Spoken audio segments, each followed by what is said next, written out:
Good evening and welcome into Tennessee Volunteers live on the Voice of College Football Network. Tucker Harlan and Jordan Binkley with you on this Monday evening. Hope all of you are doing well. Happy to have you along for the ride. If you're new here, please like the video, share it with your friends, and subscribe to Tennessee at the Voice of College Football on YouTube. We are live every Monday night at 8 Eastern Time talking Tennessee football. Some other sprinkles of Tennessee athletics here and there, as we're going to do tonight. And we are available on all of your favorite audio platforms. We're on Spotify. We're on Apple Podcasts. I believe we're on Apple Podcasts. We're on SoundCloud, Google Podcasts, all those different audio platforms. If you don't have time to watch us in person or during our scheduled time, you can check us out at that point. But again, happy to have all of you along for the ride with us tonight. Hope you all had a very nice weekend. I was talking with Jordan before the show, because there exists an alternate reality in which I probably could be a weatherman. I just don't know the science behind it very well. The weather in this state right now is just ridiculous, man. We went from 40 last week to not even just nice outside. We went to straight up hot this weekend. It was like 85, 86 at one point over the weekend. Now we're back down into the 50s, and then we're going to get back up into the 80s sometime later this week before we get back down into the 50s this weekend. March is so goofy. I mean, it was warm a couple days ago. I remember I was taking my dog out for a walk, and I just wasn't prepared for it to be as hot as it was. I mean, it wasn't like scorching. It wasn't like summer's heat or anything like that. But I'll tell you what it was. It was like a desert dry heat almost. Mm-hmm. Like it was hot, don't get me wrong, but it's not like let's go out and take a shower in the humidity type hot and humid. I much prefer the desert dry heat over that nonsense. For sure, man. Easily. And back when I was like in high school and I worked at Kroger, I had someone come in from Arizona, and they were telling me, they're like, everyone thinks Arizona is so hot and everything like that. She was like, I've never been to a place hotter than Tennessee in the summer, because she wasn't used to the humidity and everything. Oh, it's brutal. Absolutely brutal. By the way, I forgot to mention this at the top. I knew I was missing something. This is our 50th show here on the network. Let's go. Almost a year, too. Yeah, we're 2 weeks away from a year. Our good friend Jackson Johnson loves to remind us of it. He reminds me every time he sees me on the SEC show here on the channel. But we are almost to a year, I think, because our first show was during the 2025 College Basketball National Championship game, which, by the way, we'll push it up an hour whenever that comes around. That way we don't that way we don't conflict with it. But yeah, 50 Tennessee Volunteers live shows for us here on the Voice of College Football Network as of tonight, and we'll be at 100 this time next year. That's going to be that's a fun mark to hit. Fun to hit that 50 mark finally. Yeah, we're going to have to do something special for number 100. That's for sure. Yeah, absolutely. So this was a busy weekend in Tennessee athletics. Very busy weekend. I guess we'll just start with the bad news. Thank you, Rhonda. We appreciate the support. But we'll start with the bad news, and it's that the Lady Vols season is done in basketball. And from reading all the internet tea leaves, there's going to be a mass exodus there from the player personnel standpoint.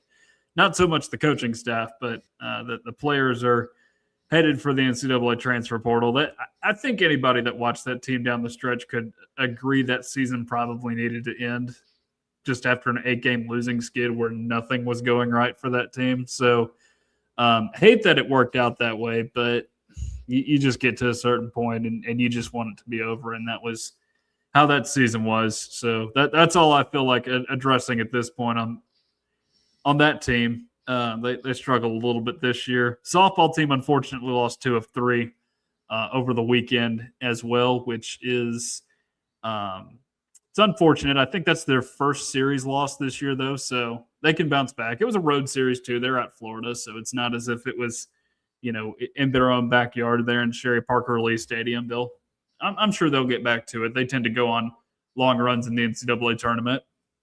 But on the men's side, things have been going quite well, at least this weekend. Baseball team did lose its first game of the series against Mizzou, but it won the final 2 to take the series against Mizzou. That's the first SEC series win of the Josh Elander era, so that's exciting. Also, on the note of Tennessee baseball, MLB starts this week, and you can catch Tony Vitello and the Giants playing the New York Yankees at Oracle Park on a standalone game on Wednesday night on Netflix. Netflix. Yeah. Interesting. Yeah. So if you're watching this and are looking for things to watch this week that are not basketball up until Thursday, you should definitely watch that. It's going to be fun. Going to be really, really fun to watch him this season. I'm actually headed to their Memorial Day series against the White Sox. I think it's the White Sox. In Chicago? Are you going to Chicago? San Francisco. Oh, okay. Yeah. I've never been. I want to see Tony V in the flesh in MLB. I'm really curious to see how this experiment goes because this was an unheard of coaching leap from Tony into MLB. But I think what everybody's most excited about right now is this Sweet 16 run. Balls are back in the Sweet 16 for the 4th straight season. Really, really impressive what Rick Barnes has managed to do with this group. Now, is that a record for Tennessee? 4 straight? It honestly, I think it is. I think it is. I don't know off the top of my head, but I'm fairly certain it is a record for Tennessee, making it to 4 straight Sweet 16s.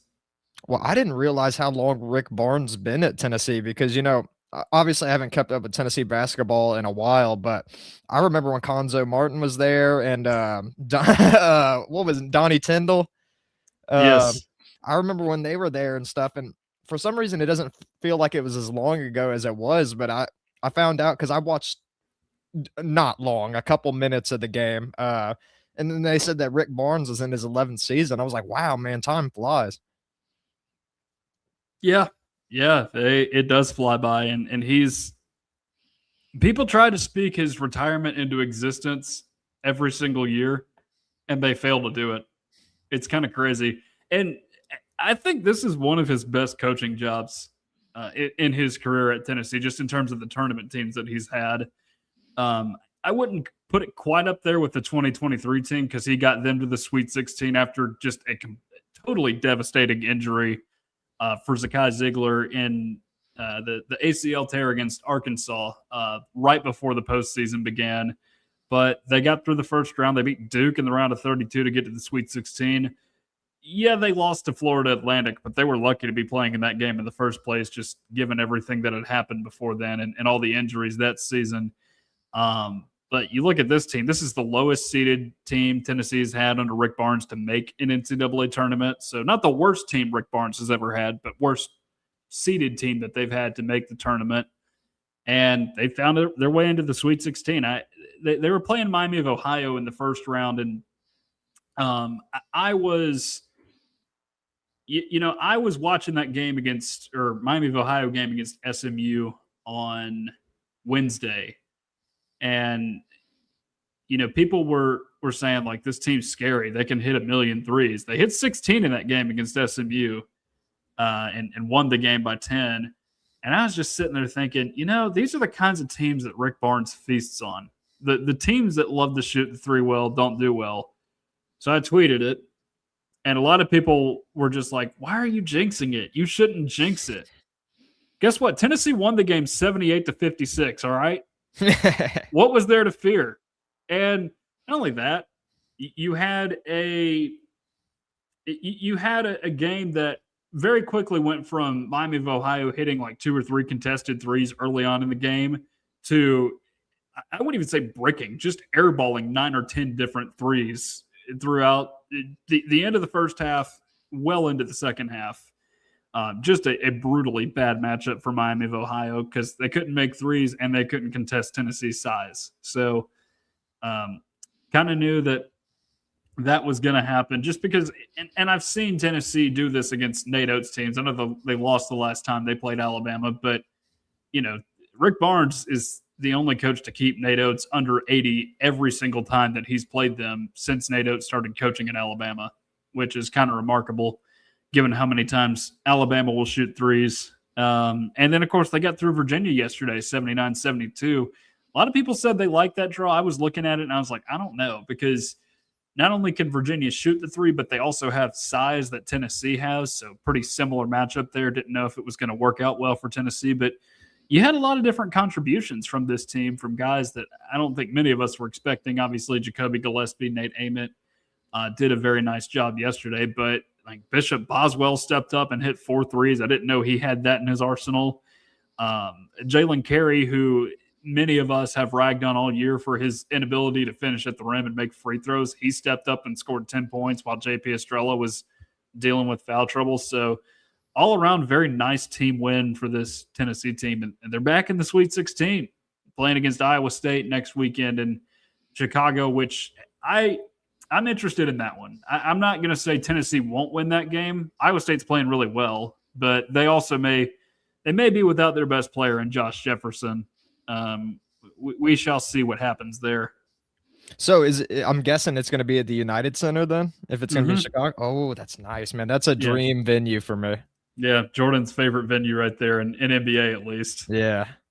That's on my bucket list for sure. I was telling my family before, or my friend too, I was like, man, next year, I mean, it might be his last season. Who knows? We should go try to catch a Bulls-Lakers game and go see LeBron play just to say that it happened. And I finally get to see the Bulls too.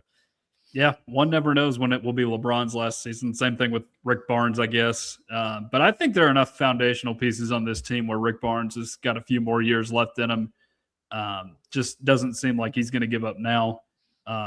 Ultimately, I do think the ceiling is probably sometime this weekend for this Tennessee team, just because if it gets through Iowa State, the odds are, because it'll play Alabama or Michigan in the Elite Eight, which Bama in the Elite Eight could be interesting, but I don't see it happening because Michigan is simply that good.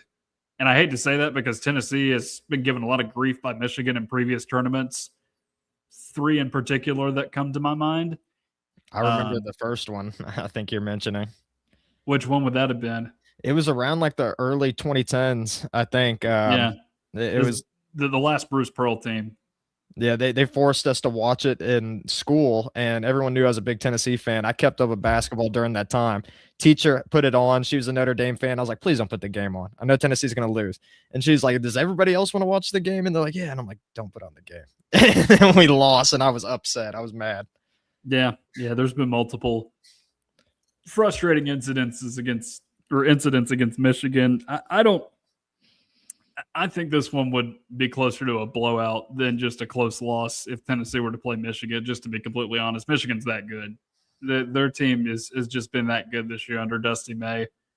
But do have some good news on the basketball front. This was a generational hate-watching weekend for Tennessee basketball fans, because you were one Alabama loss away on Sunday night, which, of course, Alabama didn't lose to Texas Tech. They blew them out. But you were one Alabama loss away from Alabama, Kentucky, Florida, and Vanderbilt all getting bounced in the round of 32. It does not get much better than that if that would have happened. No, and my goodness, Florida and Vanderbilt had their hearts ripped out in the final 2 seconds of their games. Vanderbilt had a shot to win the game from half court from Tyler Tanner, Brentwood Academy kid.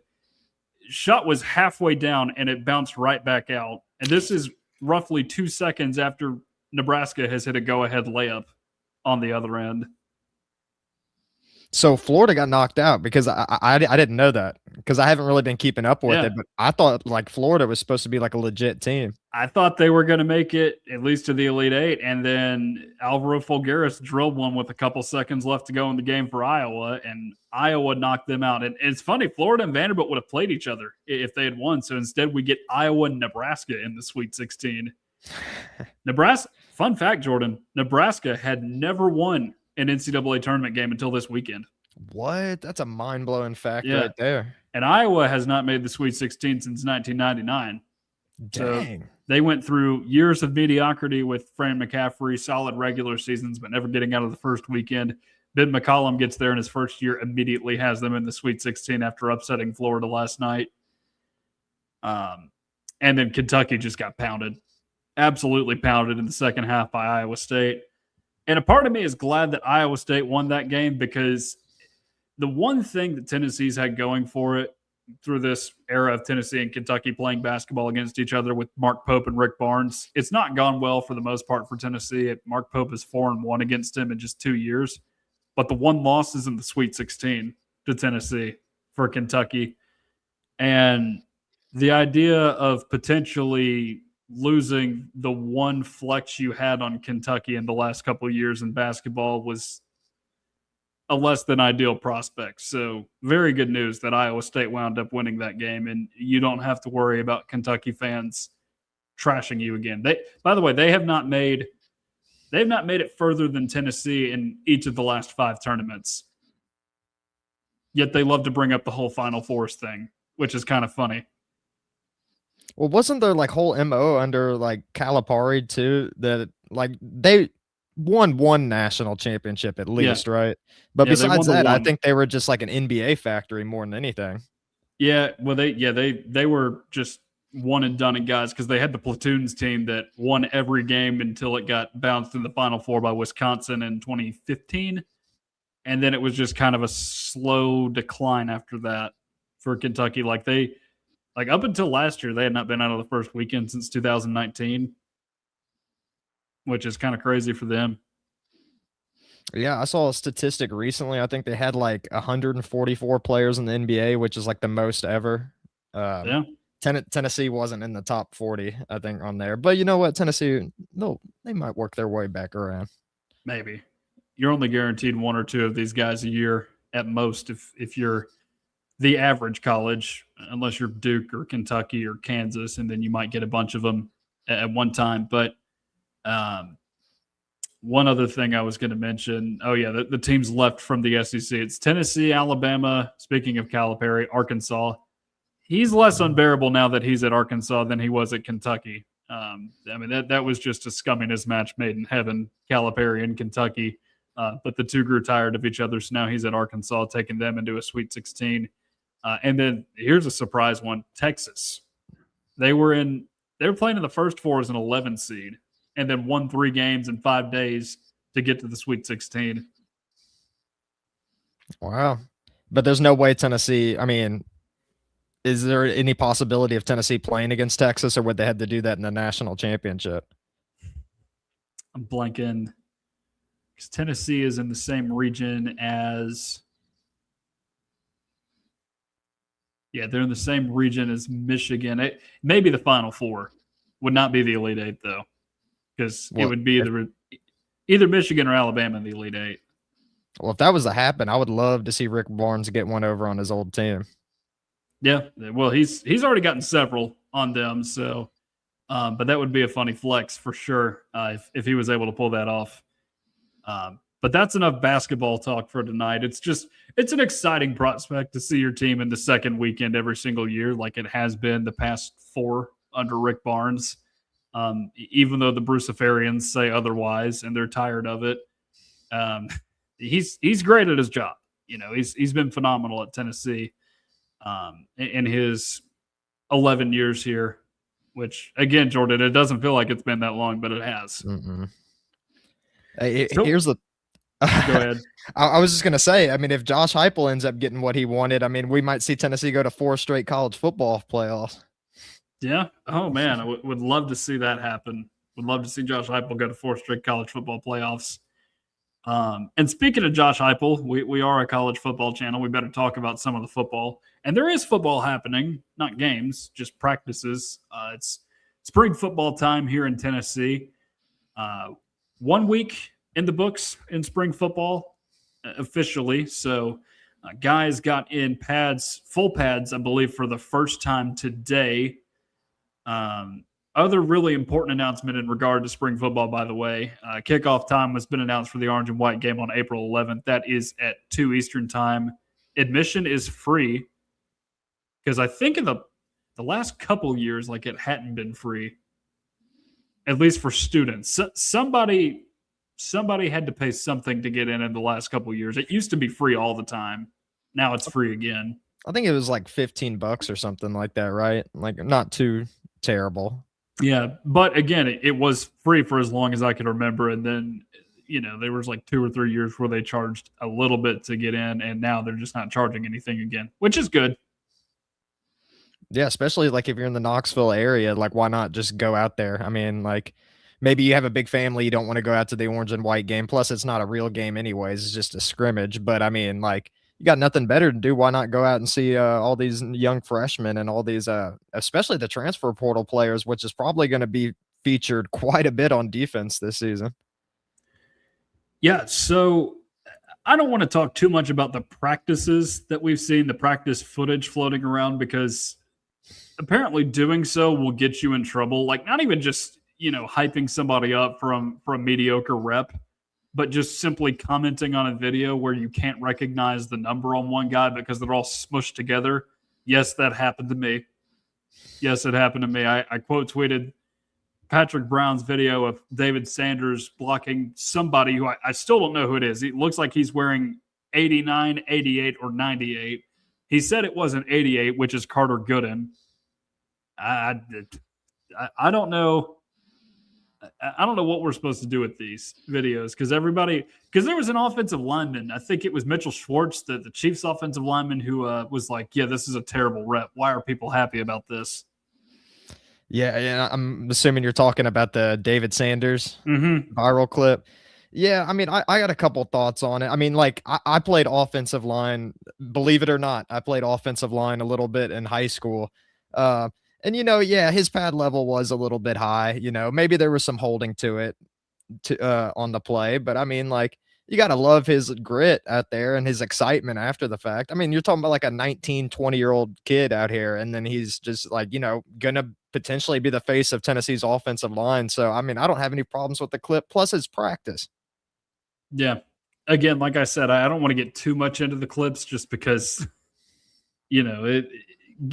overanalyzing clips in spring football is just a super goofy thing that a lot of people like to do when it comes to some of these new players.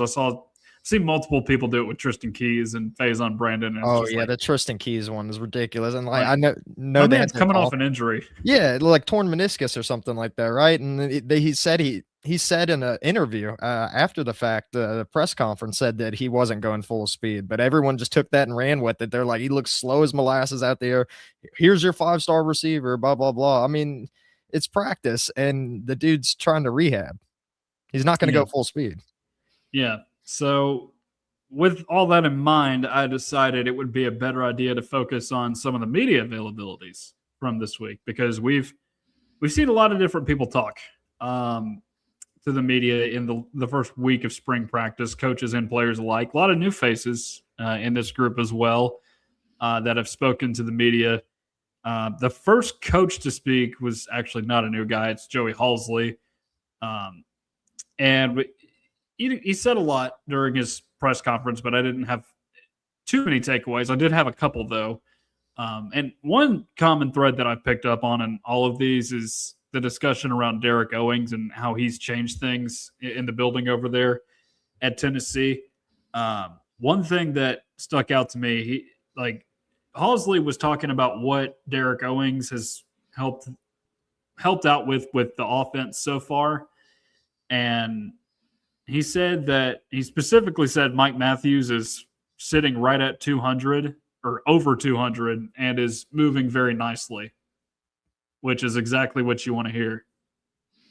Yeah, it was good to hear. I just hope that he can get some of his catching issues figured out. I mean, great athlete, don't get me wrong. I mean, he had 800 plus yards receiving for a reason, but you would like to see him not drop some of those balls. Yeah. Couple other things he mentioned as well. Talking a little bit about Keys. Said that the talent is off the charts there with Tristan Keys, as you can imagine. That's a guy that has a chance to compete for that third receiver spot with Travis Smith and Rodarius Jackson, of course, in the mix there. But just sounds like he has to prove his worth mentally to earn Joey Halsley and the rest of the offensive staff's trust to get into that role. But they do like what they see from him. Yeah, I mean, I'm a believer in Tristan Keys. I mean, although all we've really seen out of him that's been meaningful is just his high school highlights. But I mean, he's got all the potential in the world. And I mean, I feel like he's got a pretty good opportunity to get some meaningful reps this year, depending on how many receivers Heupel wants to play. But I mean, who knows? I mean, Heupel's been making a lot of changes this offseason by, firing his or some of the coaches on the coaching staff like Tim Banks and stuff. I mean, who's to say that Tristan Keys doesn't get meaningful reps this season? Yeah. Other thing I noted from Joey Halsley, and I hate it when you have all these practice availabilities and they're just talking about, oh, who's a good leader? Because we hear the same crap every single year. It's like that. And different variations of he's changed his body. Yeah. Like those are like two of the worst repeating. I don't know if motif is the correct word, but the things that keep repeating in some of these press conferences every single year that they're just kind of tedious to listen to.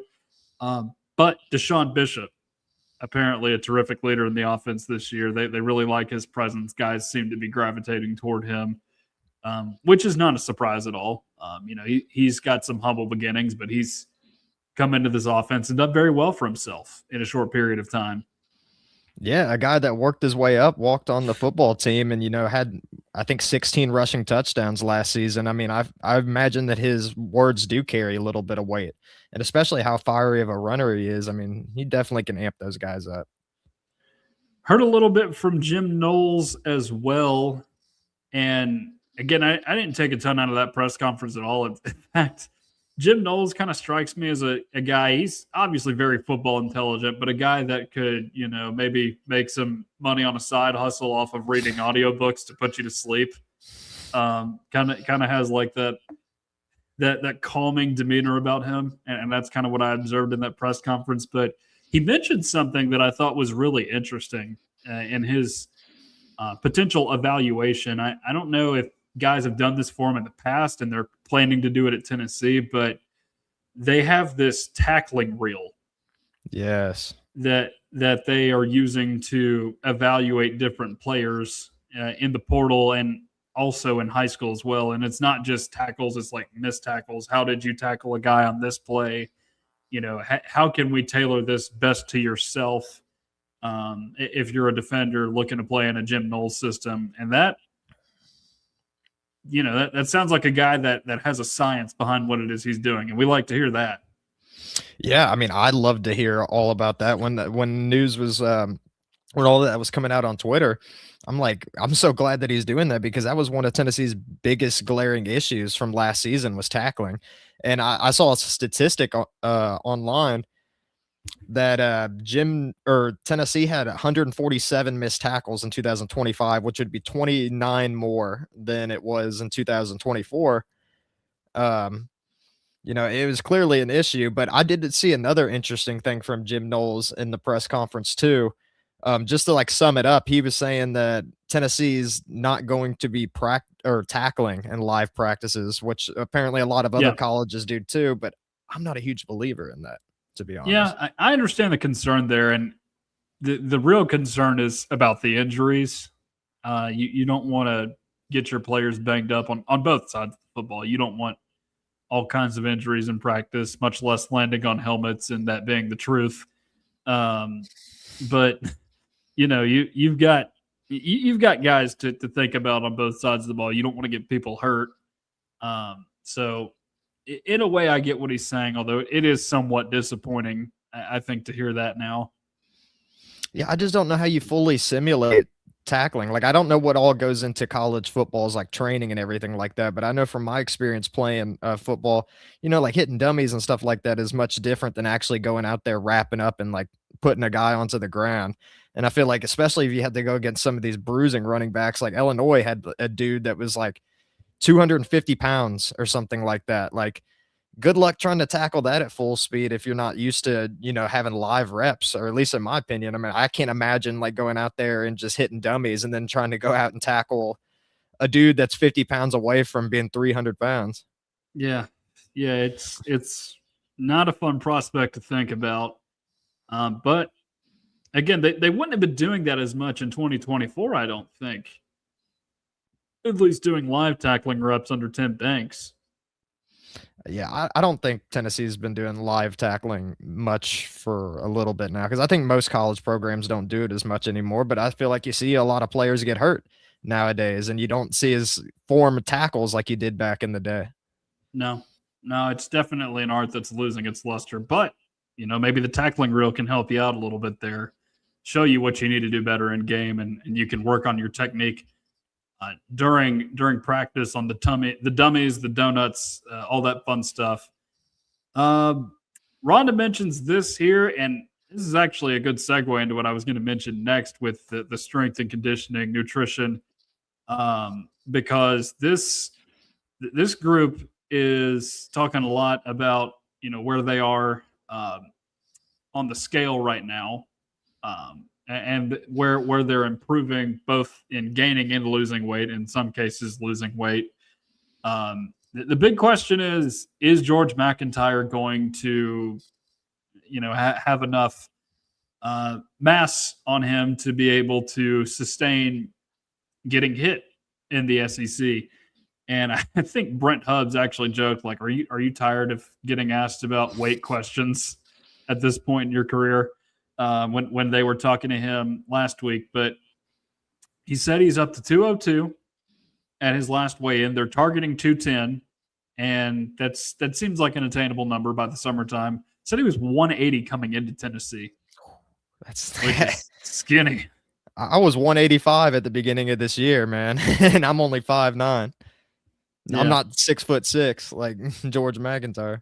No, he's a skinny thing, and you gotta put on that weight if you're gonna survive all those hits in the SEC. All those guys have to do it, not just quarterbacks.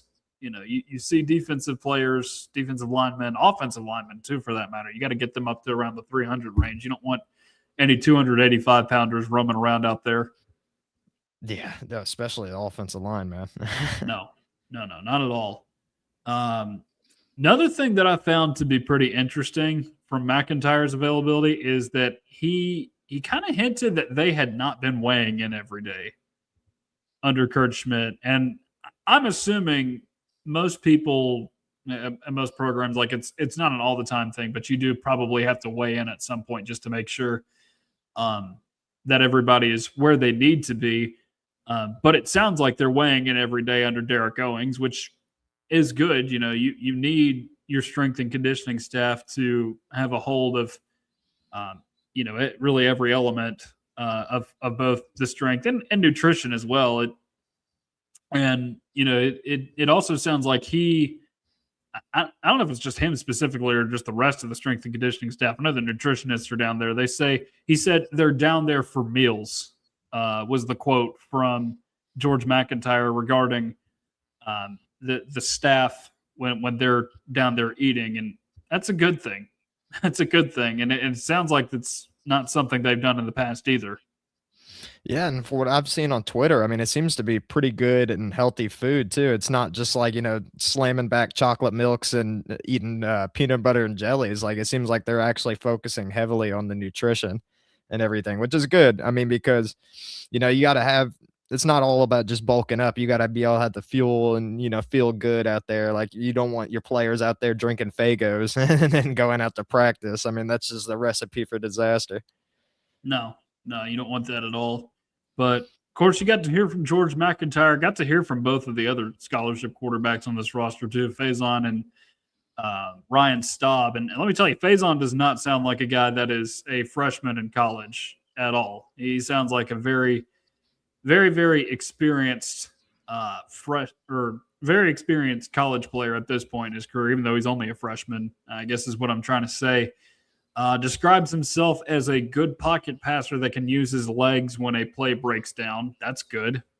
That's what you want in a college offense.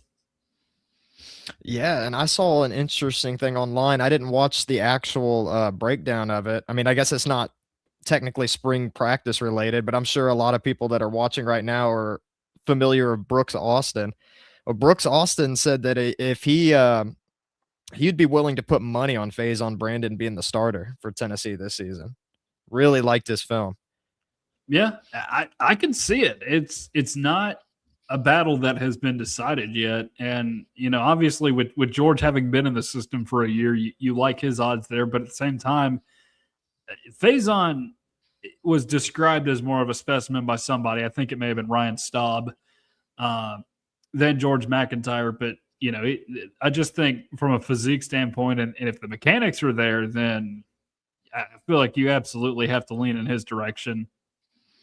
Yeah, I mean, he's an exceptional athlete. Like everything that I saw from his huddle highlights, I mean, he extremely accurate. Like take athleticism out of it. I mean, he can fit the ball anywhere possible. But you mentioned Ryan Staub too. I mean, that guy's pretty well spoken as well. I mean, he's clearly going to be Tennessee's third string quarterback this year, but I mean, he seems to have nothing but great things to say about his teammates and everything like that. Seems to be very supportive.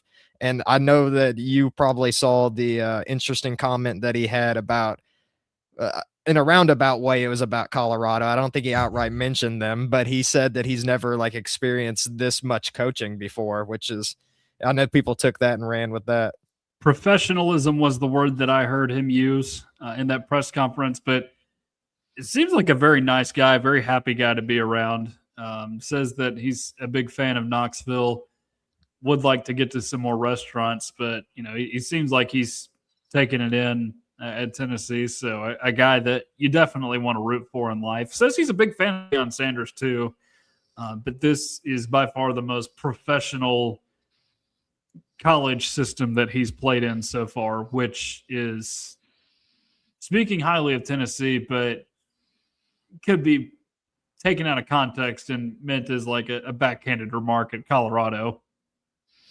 Yeah, I mean, I'm sure he respected his time at Colorado and everything like that. I mean, I'm sure Deion Sanders is a good coach. He seems to care about his players. I mean, I know that there's some controversies that come out at Colorado with like, how, you know, people speak of nepotism and everything like that with Shedeur Sanders. But I mean, I don't have any problems with Colorado. I don't think most Tennessee fans do outside of, he who shall not be named being Yeah. there. I guess there's two other players that have wound up there too, or I guess three at this point. I forget how many players wind up at Colorado out of the portal. And no, Rhonda, I don't think there will be. At least not until sometime in August. And again, he doesn't even have to name a starting quarterback for Furman. Like he could play George one half, or if he thinks George is struggling, he could pull George and play Faison for the rest of the half and see how it goes. Well, assuming how I imagine the game to go, I say why not? I mean, Tennessee is surely going to be blowing out Furman before halftime. Like it's just up to Tennessee how many points they want to score, and at that point, why not play them both? Especially if like 9 games before you burn your red shirt. Now, I mean, why not? Yeah, if that's the rule, you might as well use it to your advantage. Okay, moving on. Got to hear from Glenn Ellerby this past week as well. Main thing that I got out of that is that Ori Williams is, for now, your starting right tackle, but that could change. I'm not too surprised by that. I mean, I'm assuming that Jesse Perry is going to be moved to right guard. I mean, I feel like this is what we all imagine to begin with. I mean, especially with Jesse Perry's versatility and like Ori Williams, just a massive human being, like 6'8", like 335 or something like that. Like I mean, you'd like to see that guy in the field just because of his sheer size alone. Did you get to hear his availability, Jordan? Ori Williams, no. Yeah. Oh, I'm already a fan of Ori Williams just because he seems like a guy that really wants to be here, unlike the other couple of tackles that have transferred in and transferred out of Tennessee and wound up at a certain school to the north. Well, what did he say that was so good? Well, first and foremost, I think he's just a happy guy, positive attitude. That's how Ellerby described him. And then you saw him in the availability, and it's like, oh, yeah, this is a great guy. He seems like an awesome offensive lineman to have in your system. And Ori Williams, like, I think he's, a guy that can bring not only a positive attitude to this team, but, a lot of athleticism for an offensive lineman going at 6'8", 335. 6'8", is about the height of your average basketball player. And guess what? He played basketball in high school. I forget when exactly he moved over um, to football for good, but he played high school basketball at one point. Said it helped him with his footwork and his breathing techniques, which is interesting. Maybe from the conditioning, because I imagine there's an awful lot in basketball with how back and forth it is. But I mean, Yeah. I've never heard that before. Yeah. Never heard of breathing techniques mentioned, but, interesting perspective there that not all of us get to hear. Dual sport athletes in particular, they can, use those skills in the other sports that they play that they picked up in the other sport that they played in high school. So, but you have that. Said he wanted to stay in the SEC, and Tennessee gives him a chance to reach the next level, which is what you want to hear out of all of your offensive linemen and players in general. You want everybody to be happy here, and you want them to think they can reach the next level. Well, I'm sure how Tennessee performed in 2025 probably helped him want to come to Tennessee as well. I mean, Tennessee's offensive line played pretty phenomenal throughout 2025. Maybe a little bit worse towards the tail end of the season, but pretty great overall. But while we're still on the topic of offensive line, I saw an interesting statement from David Sanders actually talking about Derek Owings, talking about how, he doesn't accept players missing anything, not team meals, not workouts, not anything. And it's pretty interesting to see a strength and conditioning coach seem to have so much say and so much pull from the players, and especially in such a short amount of time too. Like I have high hopes for Derek Owings and the future of Tennessee football under him. So you mentioned David Sanders' comment on him. The one that I found most interesting was Sam Pendleton's comment calling him a drill instructor, but a nice guy, essentially. I like that too. I mean, that's definitely what you need from a strength and conditioning coach too. I mean, there was that guy from Alabama that I know we've all seen. Scott Cochran. Scott Cochran, man. So many clips of him. I mean, he's straight up a drill sergeant just by the way that he carried his voice. But I mean, I feel like what makes a good strength and conditioning coach is a guy that's got a little bit of a screw loose in his head a little bit. Yeah, loose screw, but a guy that's also going to encourage people as well. You want that out of your strength coach. One other thing, couple other things I had on the offensive line. Ori Williams says his lower body strength has improved, and that's something that he's credited to the nutrition staff along with Derek Owings, which again, you like to hear all of these improvements from guys that they feel like they've made under Derek Owings. Gives you some hope for the upcoming season. A couple more things on David Sanders. I'm sure you saw the Trey Smith thing where he's been texting back and forth with Trey Smith, just trying to get advice on what to do in the position. No, actually, I didn't see that. What all was being said?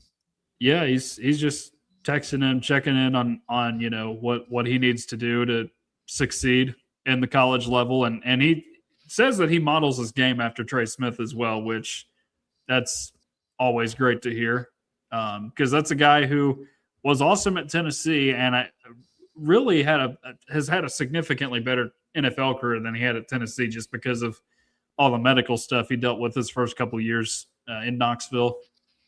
Yeah, like when all that stuff was going on at Tennessee, because he had blood clots in his lung and everything like that, it didn't sound like he was going to return at one point. And then, of course, there was that cool moment where he paid homage to Peyton Manning, saying that he was going to stay another year at Tennessee, like direct quote. I mean, I think almost every Tennessee fan's got to love Trey Smith. And plus, he makes Tennessee look really good with how phenomenal he's been in the NFL. I mean, Pro Bowl guard, Super Bowl champion. I mean, doesn't get much better than that. Yeah. Also models his game after Paris Johnson and Tyron Smith. That's what David Sanders said. Also said he cringed at some of the things he did last year. But moving to left tackle should help because left tackle is a little bit more natural for him. Again, really, really like David Sanders. And yes, Trey Smith, fantastic model for David Sanders, 100%. Last group or last coach we heard from and I guess position group as a whole was the defensive linemen. Rodney Garner has been away, I think, dealing with some medical stuff, but he's like been present on Zooms. So they had Andrew Jackson talking, and the most interesting thing I got out of that one, it was a fairly short availability, is that, and when we had Rick on a couple weeks ago, I was wondering if this would be the case, but um, Jordan Norman apparently can both play defensive end and at the Leo position, which is a good thing for this team, just considering where the depth is. So that's something that's good to hear. Also says Chaz Coleman is as advertised, which Tennessee needs him to be as advertised. Yeah, I didn't read like the full quote, but I saw that he was praising like his speed and athleticism. I'm referring to Chaz Coleman, that is. But Jordan Norman, I mean, that's not a surprise because I think he's probably like what, like 250 or something like that, which is pretty standard size for an outside backer. And plus, like I mean, nowadays, if you're a defensive end and outside linebacker is basically the same thing, depending on whatever defense you're running. Like if it's a 3-4, then your defensive ends are basically outside backers. If it's a 4-3, then I mean they're just defensive ends. But they're all just edge rushers at the end of the day. Yeah, yeah. I don't really love how defensive end has just become just merged with outside linebacker to edge rusher, just because that's one of my biggest pet peeves of current football, man. When as a football society did we decide to do that? I refuse to say it. Like, I mean, here's the thing. In both of my gigs with Vols Wire and CFBHQ, I use the term defensive end to describe edge rushers. It shouldn't be a position that dies, man. I mean, of course, everyone loves watching the quarterback, but outside of watching quarterback play, my second favorite position to watch all time, and maybe I'm biased because I played it, but it's defensive end. Defensive end. You love an elite pass rusher out there. And, yeah, if you're going to line up on the line and you're going to be going after the quarterback, then you're a defensive end, in my opinion. Yeah. I always thought that defensive end is the proper terminology for that position. So, heard from a couple more players today, Xavier Gilliam and Jordan Norman on the defensive line. Didn't get a ton out of Gilliam's availability, although he did say he's very comfortable in the system, just having worked with Jim Knowles before, and that he is a balanced player and working to improve his passing or pass rushing ability for the defense. And got to hear a little bit from Jordan Norman too, and kind of opened up about his family dynamic for the third Saturday of October. His family is a bunch of Alabama fans because he's from Alabama, I believe. Went to South Alabama originally before going to Tulane. Well, I wonder what his family's going to be wearing for the game this year. Yeah, I'm curious about that as well. Also, there's a reunion with him and Trent Thomas too, the South Alabama transfer at tight end. Did they play in high school together? No, they played in college together before Norman transferred to Tulane. Oh, I didn't know that, actually. Yeah. Again, some of these guys have like they have played together at one school, transferred to another, and then transferred together for another or to another school. That's just where we are with the portal now. It's kind of wild how that works. Yeah, it is pretty wild, but I mean, it's cool to see a familiar face. All right, last group of players we heard from were freshmen. I believe we heard from 5 or 6 of them last week.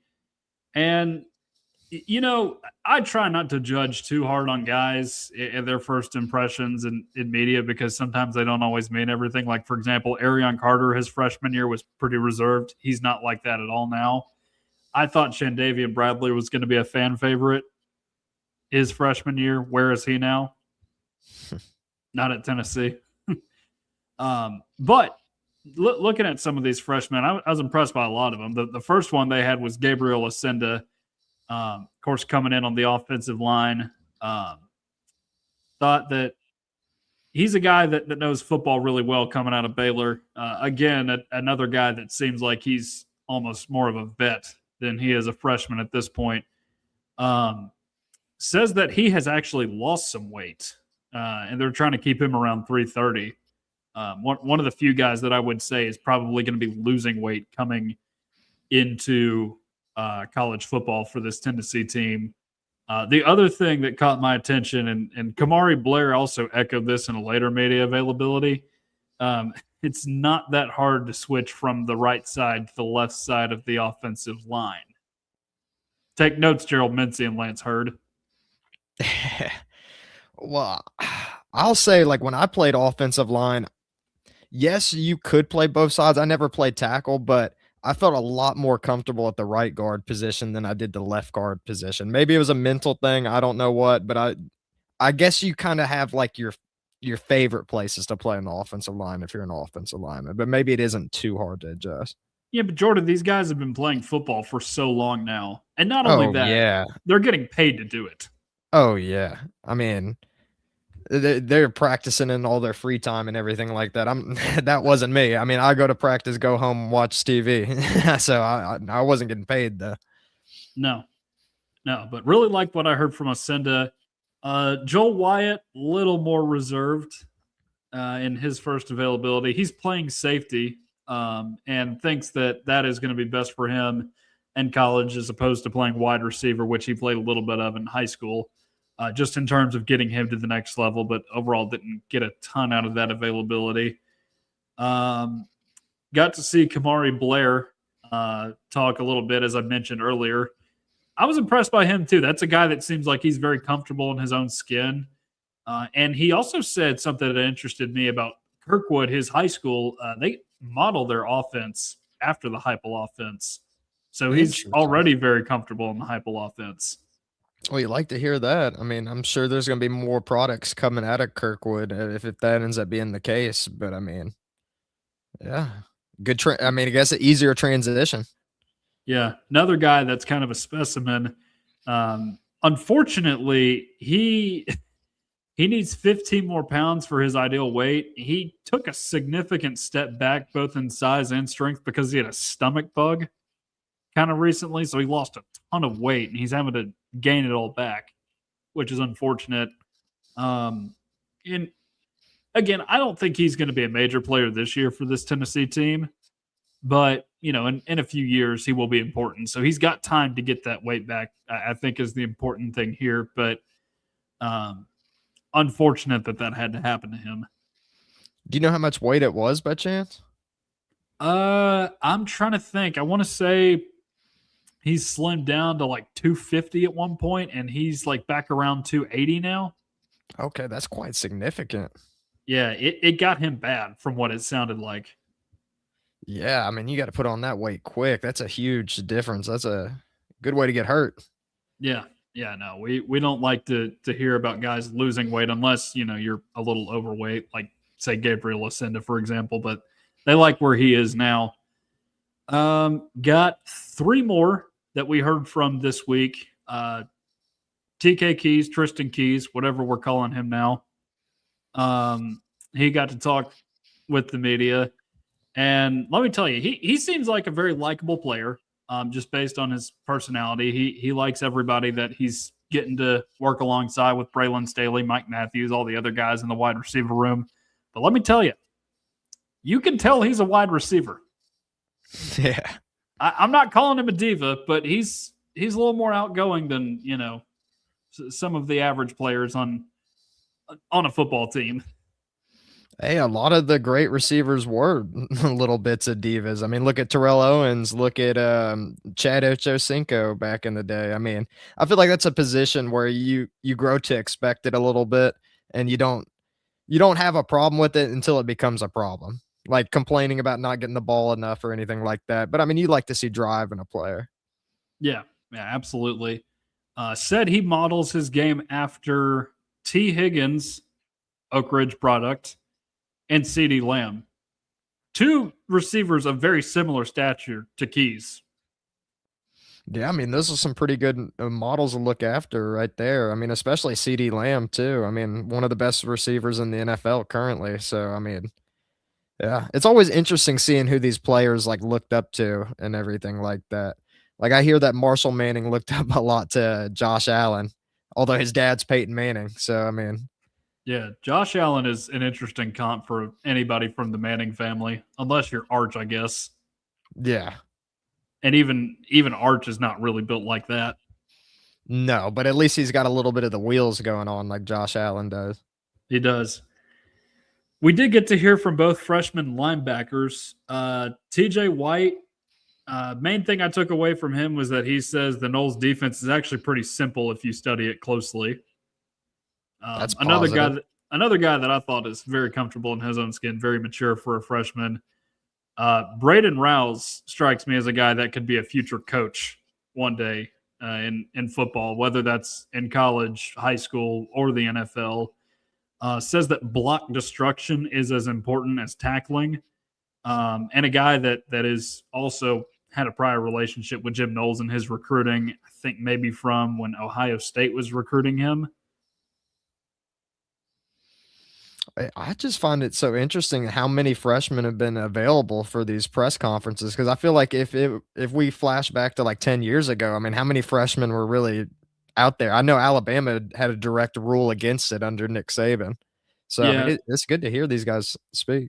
no, they get them out early and often when they first get to Tennessee. Then you hear from the vets later on, but you get to hear from them and then the transfers. They try to get those guys out first, just because you know some of the other guys that are coming back at this point. Like they're not going to rush Sam Pendleton or, well, I guess they already did bring him out, but like Arion Carter. Part of it with that is like they don't let injured guys speak to the media or the media speak to them. But Arion Carter, I'm sure, would happily do it because he's good.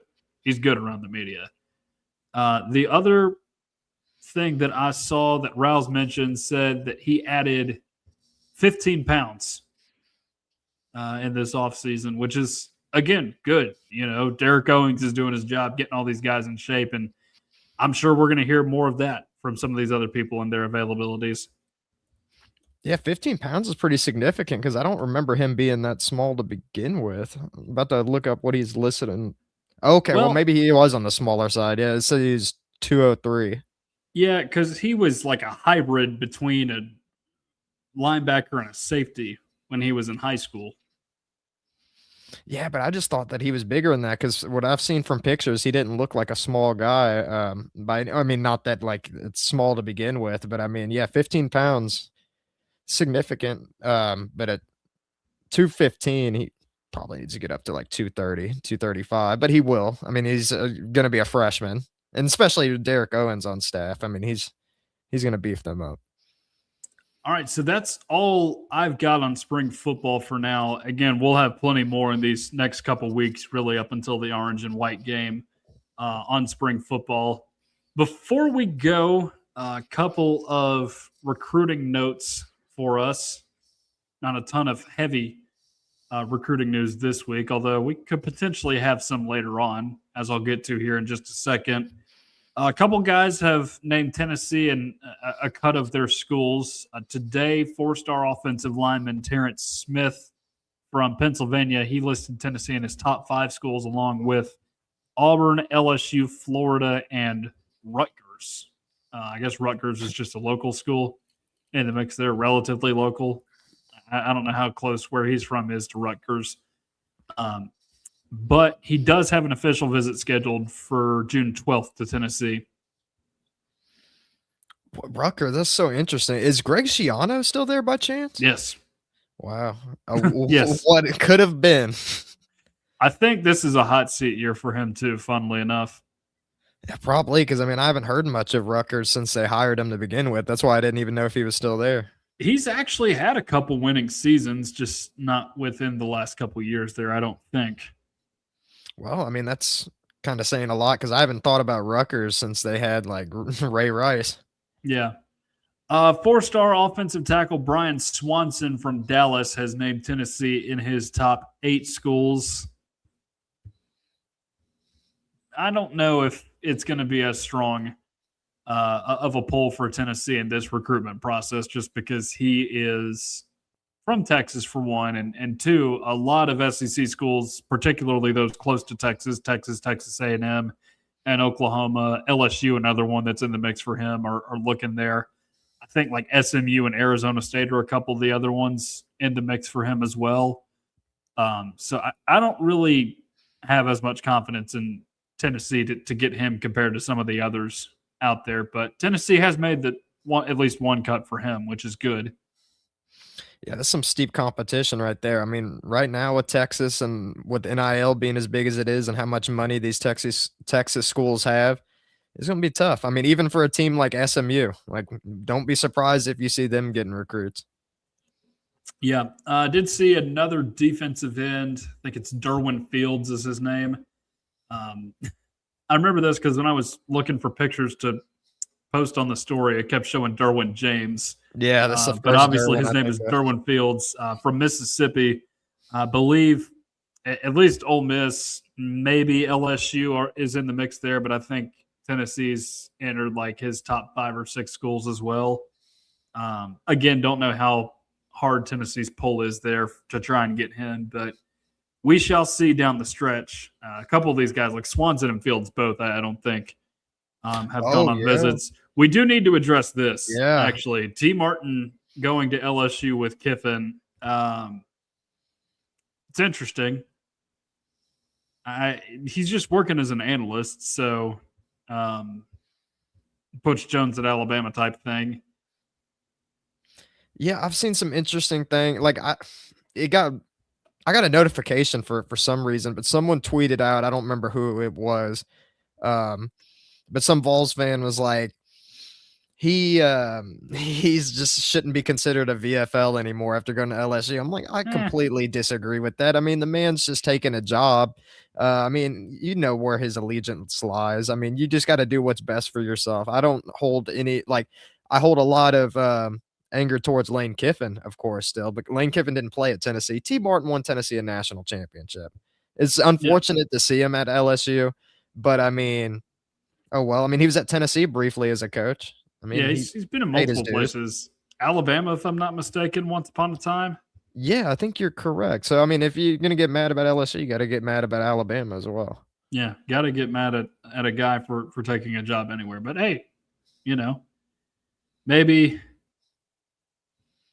it's best for him. I'm not going to hold that too much against him. We'll just put it that way. But it's another fun wrinkle in this second to last game of the season against LSU. I don't have a ton to say on it other than, I guess, congrats to T for taking the job. One other recruiting update for us, and this one could be significant later in the week. 3-star athlete Jaden Butler, he's a two-way player from Haywood High School. That is in Brownsville, Tennessee, just west of Jackson. He is committing at noon, I believe, on Thursday. And he is deciding between Tennessee, Vanderbilt, and Indiana, which is quite the list of schools right there. Some older blood with Tennessee, but of course, Vandy and Indiana, a couple of programs that are on the rise right now in college football. So I think Tennessee's pull right there is pretty strong. And he has visited Tennessee. I believe he has an official visit scheduled for June 5th to Tennessee as well. So there's a lot of mutual interest there. But I'll be curious to see if Tennessee wins that recruiting battle. Yeah, I mean, I feel like most kids growing up in Tennessee, I mean, naturally, the first team you're probably going to go to, unless like your parents grew up from another state or something like that, it's got to be Tennessee. I mean, Vanderbilt's like, they've kind of had somewhat of a resurgence a little bit, which might be able to sway some recruits over. But Indiana's really interesting. I don't know how that pipeline. Hopefully, that doesn't end up becoming a pipeline because that could be a real problem. No, I don't think it will be, and it's not like they're pumping out tons of athletes at Haywood left and right. That's true. Out there in middle of nowhere, West Tennessee, but maybe Tennessee lands him, and if they do, we will do an in-depth segment on him next week when that happens, if it happens. Yeah, hopefully Tennessee can start pulling some recruits together for 2027 because I know we're not going to get to see as much until like the summer starts rolling around. But it's always exciting getting to watch a player come through and see how he can potentially fit into Tennessee's future. Yeah, got a couple different guys that are set to commit here soon. I know KJ Caldwell is right around the corner, although he's probably going to wind up at Miami. Keyshawn Bowman is the one I keep trying to figure out when he's going to commit, because he like had a commitment date and then he's like, no, we're actually going to push this thing back to some other time. And then there was one other one, Kenneth Simon, I think recently picked up an offer from Notre Dame, which is an interesting development. Well, I will say Notre Dame has pumped out quite a few legacy players recently. Like, I want to say that Brian Urlacher's son's either playing at LSU or not LSU, Notre Dame, or committed to them, if I'm not mistaken. And then there's like a couple other guys too, like a wide receiver. I can't remember who he was the son of, but I mean, Notre Dame's got some legacy players. Yeah, I did see where Marvin Harrison's kid is ranked as the number 1 overall prospect in the class of 2028, though. Wait, you say Marvin Harrison? Yeah, Marvin Harrison's kid is ranked as the number 1 player in the class of 2028. Well, that would be fantastic if Tennessee could be able to pull that off. I also know a Buckeye when I see one. Well, yeah. I mean, follow in his brother's footsteps, I guess. Yeah, that or he'll wind up somewhere else, maybe. I don't know. He'll go to Syracuse. Yeah, Syracuse did land a 5-star wide receiver recently. They got him out of Miami, Calvin Russell, the guy that's in the class of 2026. And Miami was in the thick of that recruiting battle too. So beating Miami in a recruiting battle is pretty impressive because they throw around the bag. Yeah, one never knows how these recruiting battles go down. What was said between Syracuse and Russell to make that work? Maybe Jet Harrison winds up at Syracuse instead of, Ohio State or any of these other programs would like for him to come to Tennessee. Peyton Manning can turn him into a legacy prospect. We can recreate Manning to Harrison, the Indianapolis connection. Oh. Marshall Manning to Jet Harrison. Although I guess Marshall Manning would be a couple years younger at that point. It could still happen though, and I would love, being a Colts fan, I'd love to see Marvin Harrison and Peyton Manning cutting it up on the sideline. Although Marvin Harrison, man, that dude played forever in the NFL, is really good. I don't even know if I've ever heard him speak. Yeah, quiet guy. I've not heard too much from him either, but they're former teammates. They go way back. Yeah, I mean Peyton Manning's best target by far. Yeah. All right, well, I think that'll do it for us tonight. Jordan, did we miss anything?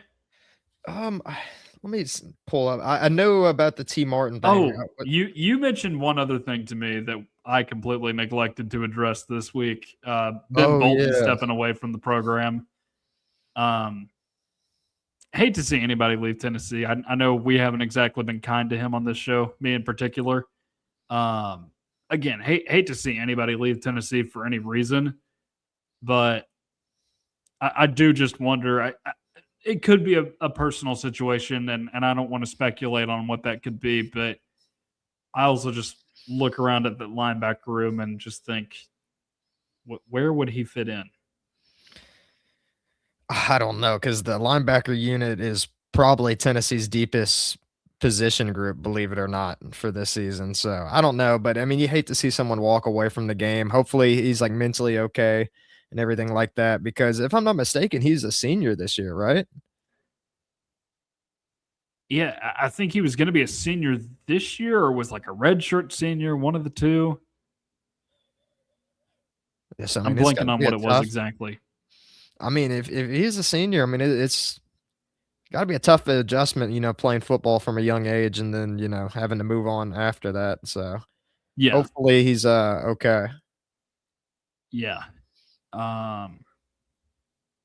Yeah, don't really have anything else that's come to my mind. And did we miss anything else? Oh, the only other thing I was going to say is congratulations to Coach David Cutcliffe, the best offensive mind in Tennessee football history, on his retirement. Yes. couldn't have achieved a Absolutely. lot of the success that Tennessee had in the 90s without him. So great to see him get to ride off into the sunset. Absolutely not. And honestly thought I honestly thought he had retired several years ago. Maybe he's just announcing his retirement from all of football, not just, football coaching. Yeah, I Because was he'd been doing some media stuff for a little while, not much, but some. Yeah, I think he had some role working with the SEC. I mean, of course, he's not Sankey or anything like that, but I think he had some say in the stuff going on. So maybe that's what it was. He stepped away, but I mean, hey, congratulations to David Cutcliffe. Be able to rest now, man. I mean, he put both the Mannings in the NFL and helped them out significantly. Like, I don't know how many people know this or not, but when Peyton Manning got hurt, I mean, he didn't have feeling in his fingertips at one point, had to completely relearn to throw a football. And the first guy that he went to was David Cutcliffe to help rehab him and to get him into a position of throwing 55 touchdowns and like 5,400 yards in a season, which both records still hold up to this day. So, I mean, he's a phenomenal quarterback coach at the very least, and a Tennessee legend, honestly. Yeah. Yeah. Big congrats to Coach Cutcliffe on his retirement, and happy to have one of his former coaching connections on staff as our defensive coordinator, and Jim Knowles. Yeah. Yeah. All right. Well, that'll do it for us tonight. Again, thank you, all of you, for tuning in for our 50th episode of Tennessee Volunteers Live. Kind of impressed that we've gotten here, but we have gotten here to 50 shows here on the channel. Like the video, share it with your friends, subscribe if you have not already to the channel. Again, we are live every Monday night at 8 Eastern time. And if you can't catch us live, we are on all of your favorite podcast networks, audio networks, whether that be Spotify, Apple Podcasts, Google Podcasts, SoundCloud. I think Amazon has podcasts. I could be completely wrong. I could be making some of these things up. I know I didn't make up 4 of those, though. But we are on all of your favorite audio platforms as well, so be sure to check us out there. Yeah, we appreciate all the support and everything like that. I mean, 50 episodes, couldn't have done it without all of y'all. Make sure to turn on the notification bell as well, so you guys don't ever miss any of our whenever we go live, or after the fact, if you don't have time to watch the podcast as it's going on, watch it, check out some of our clips, give it some love. Put your opinions on there. Say we're idiots, say that you agree with our opinion, say whatever you want. Just enjoy just whatever we had to offer, and we appreciate it. And we will interact with you. Oh yeah, if we think you're behaving properly. Yeah. All right. Well, for Jordan Binkley, I am Tucker Harlan. We will talk to you guys again next Monday. Hey y'all, this is Grant Sassery of LSU at the Voice of College Football Network. I'm here today to announce that the Voice of College Football Network now has its official website. It's been uploaded so you can look at all the latest news and content from the Voice of College Football Network. You can also look at different forums, channels, shows, and it has to show all the show schedules right here and the host. Make sure to check out the Voice of College Football's new website at vocfb.com. Once again, vocfb.com.